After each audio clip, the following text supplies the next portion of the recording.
मैं हुरूबा अंसारी और आप देखना शुरू कर चुके हैं रिपोर्टर मैडम। दोस्तों, मौलाना महमूद मदनी ने जिहाद को लेकर आखिर ऐसा क्या कह दिया है कि हर तरफ हड़कंप मचा हुआ है। बीजेपी के लोग उन्हें देशद्रोही कह रहे हैं। दोस्तों, कुछ सालों से जिहाद लफ्ज काफी चर्चा में है। लव जिहाद, थूक जिहाद जैसे शब्द आपने ऑलरेडी सुन रखे हैं। अब जमीयत के सदर मौलाना महमूद मदनी का जुल्म के खिलाफ जिहाद पर तफसीरी बयान वायरल होते ही हड़कंप मच गया है। एक तरफ मौलाना के बयान से जहां बीजेपी और हिंदू संगठन तिलमिला उठे हैं और मौलाना को देशद्रोही तक बताना शुरू कर दिया है, तो वहीं दूसरी तरफ सुप्रीम कोर्ट पर तल्ख टिप्पणी को लेकर मौलाना के खिलाफ कंटेम्प्ट ऑफ कोर्ट की मांग शुरू कर दी गई है। मौलाना ने अपने बयान में क्या कुछ कहा है और क्यों मौलाना पर बीजेपी पूरी तरह तिलमिला उठी है, ये सब कुछ हम आपको अपनी इस रिपोर्ट में बताएंगे। दोस्तों, मौलाना महमूद मदनी जमीयत उलमाए हिंद के सदर हैं और वो 29 नवंबर को भोपाल में एक सभा को संबोधित कर रहे थे। इस दौरान मौलाना ने जिहाद की तफसीर बताई कि आखिर जिहाद क्या होता है। मौलाना मदनी ने अपने खिताब के दौरान कहा कि हमारे सामने चुनौतियां हैं, मुश्किलें हैं। एक मुर्दा कौम मुश्किलों के आगे झुक जाती है। अगर तुम कमजोर हो तो वो तुमसे वंदे मातरम कहलाएंगे और तुम कह दोगे, लेकिन ये मुर्दा कौम की निशानी है। उन्होंने आगे कहा कि जिंदा कौम बनो, हिम्मत से स्थिति का सामना करो। याद रखो कि जिंदा कौम को ही चुनौती दी जाती है, वो तुम्हें परखते रहेंगे, लेकिन धैर्य मत खोना। मौलाना ने बताया कि जिहाद एक पवित्र शब्द है इस्लाम में, लेकिन आजकल दुश्मनी से बदनाम कर रहे हैं। उन्होंने उदाहरण दिए जैसे कि लव जिहाद, लैंड जिहाद, एजुकेशन जिहाद, थूक जिहाद। मदनी बोले कि ये शब्द मुसलमानों को चोट पहुंचाते हैं, उनके मजहब की तौहीन करते हैं। सरकार और मीडिया में बैठे लोग बिना शर्म के ऐसे शब्द इस्तेमाल करते ही रहते हैं, बिना सोचे कि मुसलमानों पर ये सब सुनकर क्या असर पड़ता है। फिर उन्होंने वो बयान दिया जिसे सुनकर हड़कंप मचा हुआ है। उन्होंने कहा कि जब तक जुल्म रहेगा तब तक जिहाद रहेगा, इसलिए जब जब जुल्म होगा तब तब जिहाद होगा। मैं इसको दोबारा कहता हूं, जब जब जुल्म होगा तब तब जिहाद होगा।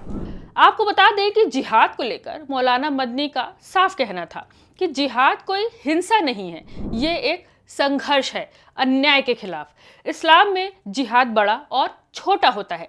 बड़ा जिहाद खुद से लड़ना, बुरी आदतों से लड़ना, और छोटा जिहाद है अन्याय के खिलाफ लड़ना, लेकिन शांतिपूर्ण तरीके से।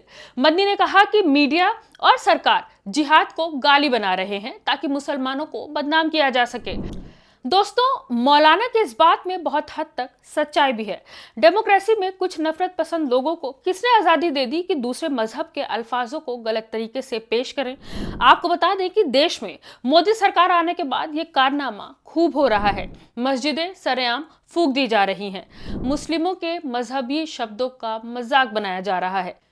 यहाँ तक कि मोहम्मद साहब को बुरा भला कहने वाले लोग भी सरेआम पुलिस की सुरक्षा में चल रहे हैं। लेकिन क्योंकि मौलाना साहब ने बड़ी बात कह दी तो पूरी बीजेपी, पूरे नफरत पसंद लोग और पूरी गोदी मीडिया तिलमिला उठी है कि कैसे हमारा नाम लेकर चैलेंज कर दिया गया है। आपको बता दें कि मौलाना सिर्फ जिहाद पर नहीं रुके, बल्कि उन्होंने सुप्रीम कोर्ट पर भी टिप्पणी की है। उन्होंने सुप्रीम कोर्ट से साफ तौर पर कहा है कि अगर आप सुप्रीम कोर्ट हैं तो सुप्रीम न्याय भी कीजिए। सुनिए मौलाना ने सुप्रीम कोर्ट को लेकर क्या कुछ कहा है। मुल्क में अमन व अमान का क़याम और जराइम से पाक मुआशरे की तश्कील इंसाफ के बगैर हो नहीं सकती, हो ही नहीं सकती। लेकिन अफसोस के साथ ये कहना पड़ता है कि गुज़िश्ता कुछ अरसे से बिलखुसूस बाबरी मस्जिद, तलाक़ सलासा जैसे बहुत से मसलों पर फैसले के बाद ये तासुर आम हो रहा है कि अदालतें हुकूमतों के दबाव में काम कर रही हैं। अक़लियतों के आइनी हुकूक और दस्तूर के बाद बुनियादी उसूलों की तशरीह की ऐसी मिसालें सामने आई हैं जिन्होंने अदालतों के किरदार पर सवालिया निशान लगा दिया है। मौजूदा वक्त में इबादत गाह एक्ट को नज़रअंदाज करते हुए ज्ञानवापी और मथुरा के मुकदमात को काबिल समाअत करार देने का फैसला भी उसकी एक वाज़ेह मिसाल है। याद रखिए, सुप्रीम कोर्ट उस वक्त तक ही सुप्रीम कहलाने का मुस्तहिक है जब तक आइन की पाबंदी करे। कानून के हुकूक का ख्याल रखे। अगर ऐसा न करे तो वो इखलाकी तौर पर भी सुप्रीम कहलाने का हकदार नहीं है। थोड़ी तकलीफ, अब जब अदालतों के बारे में बात कर रहे हैं तो मुझे कहना ज़रूरी है, थोड़ी तकलीफ़ रसन फिर थोड़ी सी तकलीफ़ दार, हमें तैयार होना पड़ेगा।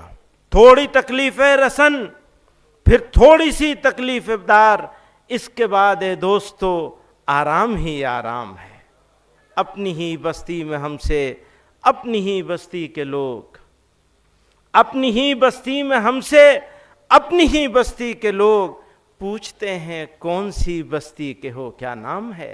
वो SIR भी चलाया हुआ है।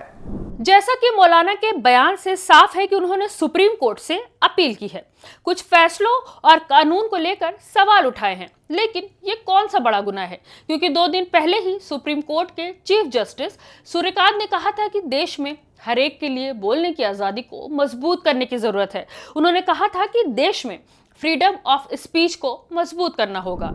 लेकिन आपको बता दें कि जैसे ही मौलाना महमूद मदनी का बयान वायरल हुआ है, बीजेपी तिलमिला उठी है। शायद ही कोई ऐसा गोदी चैनल हो जिसने आज अपने यहाँ मौलाना महमूद मदनी के बयान पर शो करके मुसलमानों को गाली देने वाले लोगों को जमा करके खूब जहर न उगला हो। लेकिन क्योंकि गोदी चैनल और बीजेपी जहर उगले, उससे किसी को कोई फर्क नहीं पड़ता। लेकिन अगर कोई मौलाना जिहाद की तफसीर करने लगे, सुप्रीम कोर्ट से सवाल पूछने लगे, तो ये बहुत ही गलत हो जाता है। आपको बता दें कि जैसे ही मौलाना का बयान सोशल मीडिया पर वायरल हुआ, हड़कंप मच गया। बीजेपी के परम ज्ञानी संबित पात्रा तिलमिला उठे। उन्होंने तुरंत ही बयान जारी कर दिया। संबित पात्रा क्या कुछ कह रहे हैं, आप भी सुनिए। दूसरा जो मौलाना महमूद मदनी ने कहा वह था कि सरकार के दबाव में, भारत सरकार की दबाव में भारत की अदालतें काम करती है और सुप्रीम कोर्ट को भी सुप्रीम कहलाने का कोई अधिकार नहीं है। सुप्रीम कोर्ट हमारे केसेस को एडमिट कैसे करती है? सुप्रीम कोर्ट 3 तलाक पे सुनवाई कैसी करती है? सुप्रीम कोर्ट मंदिर मस्जिद वाले विषय पर सुनवाई कैसे करती है? इन विषयों पर बोलते हुए मदनी साहब ने कहा कि सुप्रीम कोर्ट को भी सुप्रीम कहलाने का कोई अधिकार नहीं है।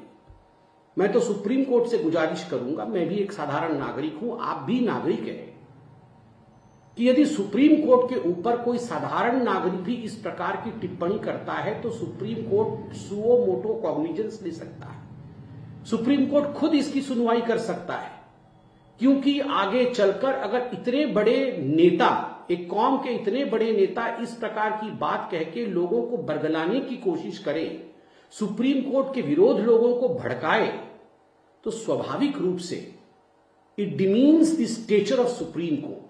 I firmly believe that the Supreme Court should take a cognizance of what Mr. Madani has said today.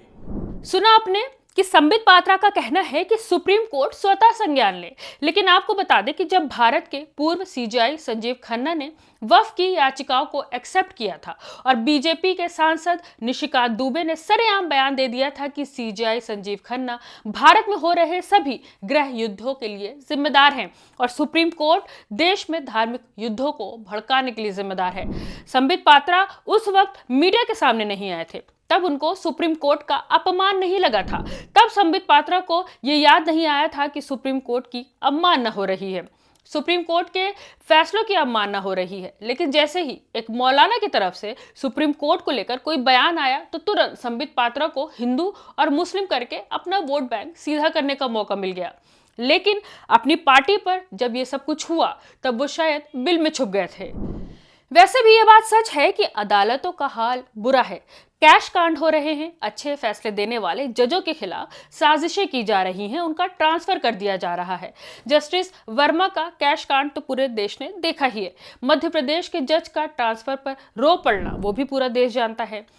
Collegium में सरकार के लोगों की ही नियुक्ति हो रही है, ये भी किसी से ढका छुपा नहीं है। लेकिन जब एक मौलाना ने सवाल उठा दिया तो बीजेपी को खुद को जिंदा करने का मौका मिल गया।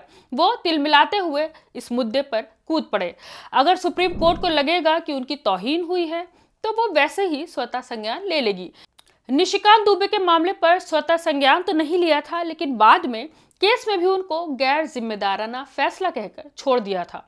सुप्रीम कोर्ट क्या करेगी वो बेहतर जानती है, लेकिन बीजेपी की जो तिलमिलाहट सवार है, इससे साफ है कि उनको एक नया मौका मिल गया है।